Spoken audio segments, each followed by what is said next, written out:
Alors pour vous montrer maintenant avec les variables justement comment on peut récupérer des données par exemple qui sont liées au joueur. Hein. Le joueur, je vous rappelle, il a un niveau, des points de vie, des points de mana. Si vous allez dans état, vous allez avoir un peu plus de détails. Il y a de l'expérience aussi, on est dans un jeu de rôle hein, quand même, donc on gagne de l'expérience, on gagne des niveaux. Donc on a vraiment toutes ces mécaniques là. Voilà, expérience actuelle 0 jusqu'au niveau suivant 50. Et par exemple, vous pouvez, alors c'est vrai pour les points de vie, de mana et tout le reste, hein, aussi les objets dans l'inventaire, etc. Vous pouvez récupérer la valeur que vous avez dans une variable, la valeur d'expérience dans une variable. À quoi ça sert? C'est notamment pour débugger, de faire afficher la valeur d'une variable dans un texte comme ça vous permet de voir que tout se déroule bien au fur et à mesure et d'identifier l'endroit où il y a éventuellement un problème. Ça peut être très pratique d'afficher les variables ou états d'interrupteur, etc.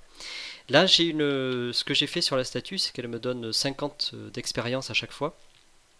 Donc chaque fois que je vais, alors j'ai mis une petite animation aussi, chaque fois que je vais lui parler, comme ça, elle va me donner de l'expérience, on rentre pas une fois. Hein.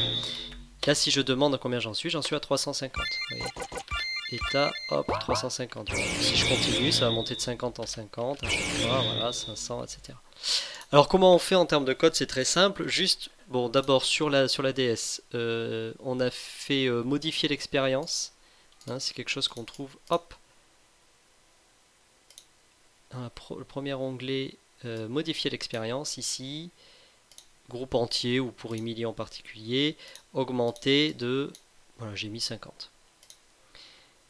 Et ici, vous avez affiché une animation, donc ça on le trouve dans le deuxième onglet, je crois, effet d'animation, voilà.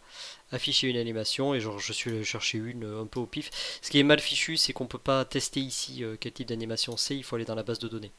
Bon, là j'ai pris bonus en me disant que ça serait sympa, c'est énorme, mais c'est pas grave. Voilà. Et alors ici, par rapport à la variable, ben, j'ai mis modifier une variable, alors c'est quoi modifier? C'est la variable, comme je vous ai montré avant, je suis allé chercher données de jeu, expérience, alors héros, et sur Emily, qu'est-ce qu'on récupère? L'expérience, on aurait pu récupérer les points de vie, les points de mana, le maximum qu'elle peut avoir, parce que ça c'est les niveaux actuels, le niveau, la défense magique, l'agilité, la chance, enfin, tout ce qu'on veut. On peut récupérer plein d'autres choses hein, aussi, voilà.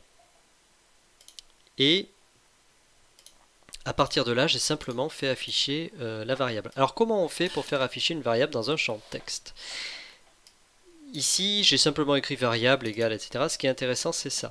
Le slash v entre crochets 1, ça va aller chercher tout simplement la valeur de la variable 1. Vous voyez, ici, c'est la première variable. Si ça avait été la neuvième, il aurait fallu mettre 9 entre les crochets.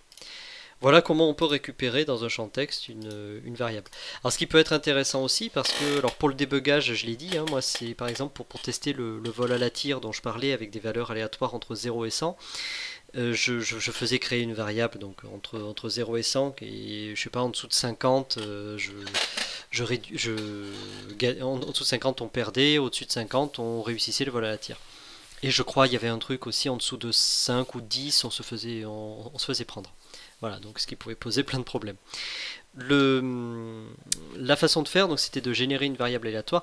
Et pour vérifier que ça fonctionne, à chaque fois que je faisais un vol à la tire, il y avait l'affichage de la valeur de la variable. Évidemment, tout ça on supprime quand on fait le jeu terminé. Hein. Mais pendant un temps, pour vérifier que tout se passe bien et qu'on a bien les bonnes valeurs, bon endroit, etc., qu'il se passe bien ce qui est censé se passer avec les valeurs, ça permet de vérifier. Pourquoi j'avais fait ça? Parce que j'avais pas fait initialement, c'est parce que j'arrêtais pas de rater mes vols à la tire. J'ai juste eu en fait une série de malchance. Mais ça peut permettre aussi de voir à quel point c'est difficile hein, de faire de l'aléatoire comme ça. Voilà. Donc en tout cas, ça peut être très utile voilà, de récupérer la valeur d'une variable dans du texte.